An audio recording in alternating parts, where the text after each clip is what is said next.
तसं लांबून जर पाहिलं ना तर हे एखादं एअरपोर्ट वाटेल, पण प्रत्यक्षात हे आहे आपल्या रत्नागिरीचं रेल्वे स्टेशन। रिन्युएशनच्या कामानंतर इथे नवीन काय काय केलंय ते पाहण्यासाठी मी रेल्वे स्टेशनला भेट दिली।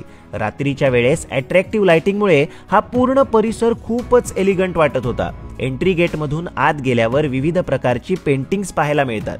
या पेंटिंग्समध्ये कोकणातील परंपरा, संस्कृती आणि पर्यटन स्थळांचं दर्शन होतं।